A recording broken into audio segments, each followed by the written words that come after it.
ಯಾವ ಹೆದರಿಕೆಯೂ ನನಗಿಲ್ಲ. ಗೊತ್ತಿರುವಂತಹ ವಿಚಾರವನ್ನು ಹೇಳದೇ ಇದ್ರೆ ಆತ್ಮವಂಚನೆ ಆಗಿತ್ತು.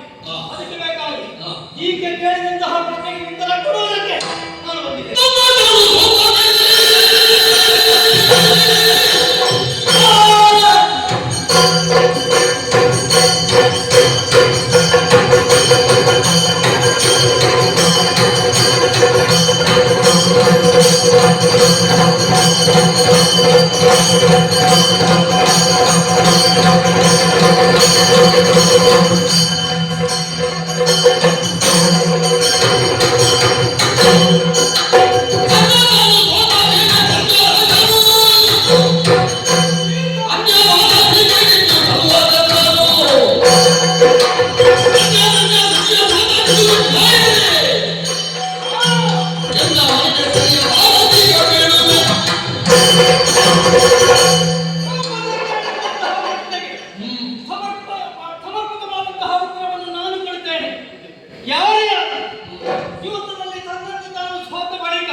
ಒಂದು ವಸ್ತುವನ್ನಾಗಲಿ ಅಲ್ಲ ಒಬ್ಬ ವ್ಯಕ್ತಿಯನ್ನಾಗಲಿ ಒತ್ತೆ ಇಡುವಂತಹ ಅಧಿಕಾರ ಆತನಿಗೆ ಇರುವುದಿಲ್ಲ.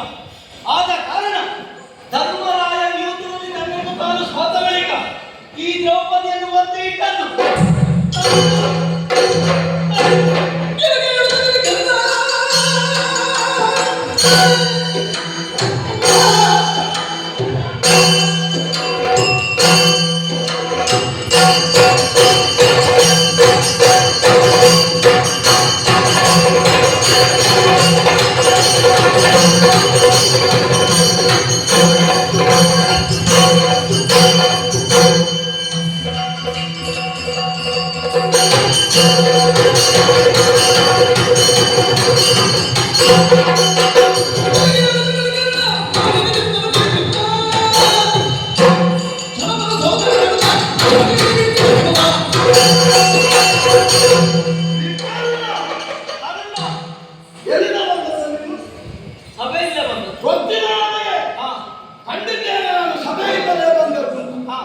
ನಾನು ಭಾವಿಸಿದ್ದು ತುಂಬಿದ ಸಭೆಯ ಹಿಂಭಾಗದಲ್ಲಿದ್ದಂತಹ ನಿನಗೆ ಇಲ್ಲಿ ನಡೆಯುವುದು ಕಾಣುವುದಿಲ್ಲ ಎನ್ನುವುದ ಪಾಯಿಂಟೇ ಬಂದದ್ದು.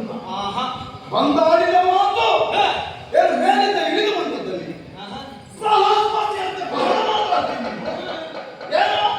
ಉತ್ತರ ಗೊತ್ತಿಲ್ಲದ ಇವರಲ್ಲ ಭೀಷ್ಮಾಚಾರ್ಯರಲ್ಲಿ ಪ್ರಶ್ನಿಸುವುದು ದೊಡ್ಡ ಮಾತು.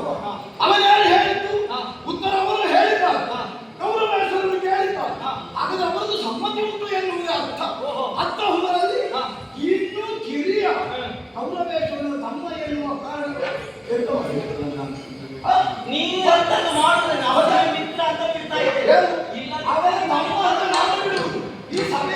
ಮತ್ತೆ ಏನ್ ಮಾಡ್ತೀರಾ?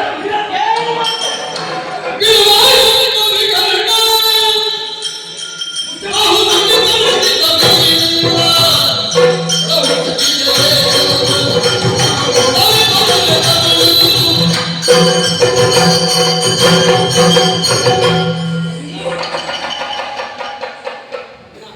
ಹಾಸಿಗೆ ಇದ್ದಷ್ಟೇ ಕಾಲು ಚಾಚಿದೆ. ಕೌರವೇಶ್ವರ ಇದ್ದೇನೆ ಸಾಯಿಲ್ಲ. ನಿನ್ನನ್ನು ಕಲ್ಲರು ಇಲ್ಲ ಮಾತಾಡೋದಕ್ಕೆ ಅವಕಾಶ ಕೊಟ್ಟರು ಇಲ್ಲ. ಮತ್ತೆ ಯಾಕೆ ನೀನು ಪ್ರಶ್ನೆ ಕೇಳಬೇಕು?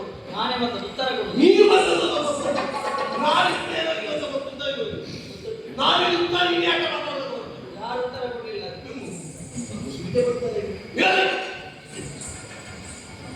ಏನೋ ಸ್ವಲ್ಪ ಸಣ್ಣ ಅವರನ್ನೆಲ್ಲ ಪ್ರಶ್ನೆ ಮಾಡಿ ನಾನು ಮತ್ತೊಂದು ಜನಾಂಗವನ್ನು ಇಲ್ಲ ನನ್ನ ಕಿರಿಯ ತಮ್ಮ ಒಂದೇ ಒಂದು ದೃಷ್ಟಿಯಿಂದ ಮಾತಾಡಲು ಸುಮಾರು ಬಿಟ್ಟೆ. ಅಧಿಕ ಪ್ರಸಂಗ ಮಾತಾಡಿದ್ರೆ ಮಾತಾಡುದಲ್ಲ ನಡೀಲ್ಲ.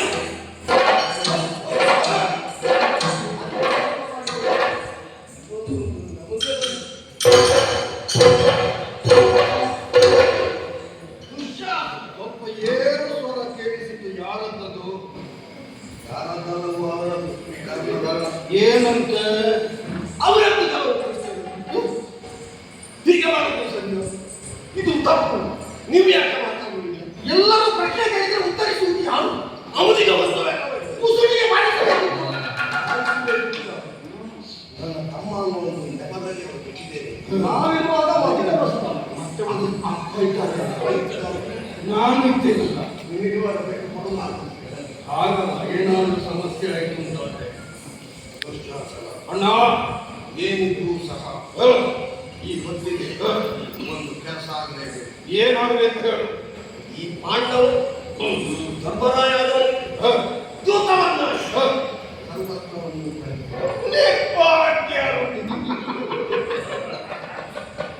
ಈ ದಾರಿಗಳು ಗುಳಿಗಳು ಅವರನ್ನು ನೋಡಕ್ಕೆ ಮೈ ತುಂಬ ಹೊಸಗ ತಲೆ ತಗ್ಗಿಸಿ ಕುಳಿತುಕೊಂಡಿದ್ದಾರೆ. ಕುಳಿತುಕೊಳ್ಳುವ ಯೋಗ್ಯತೆ ಉಂಟು. ಅದನ್ನೆಲ್ಲ ಕಳಚಿ ಬಣ್ಣ ಹಾಕಿ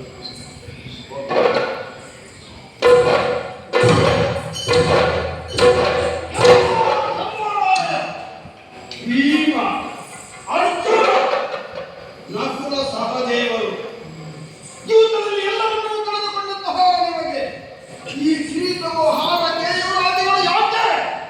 ಅಣ್ಣನ ಕೊನೆಯಾಗಿ ಎಲ್ಲವನ್ನೂ ಕಳೆದಿಟ್ಟು ಏಕವಸಧಾರಿಗಳಾಗಬೇಕಂತೆ.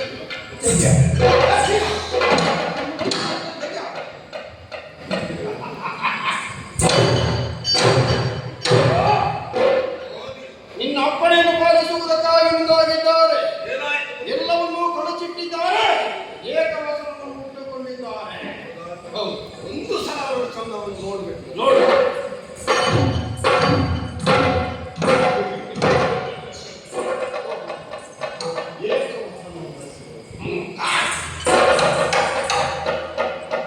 ಇವರನ್ನು ನೋಡಿದ್ರೆ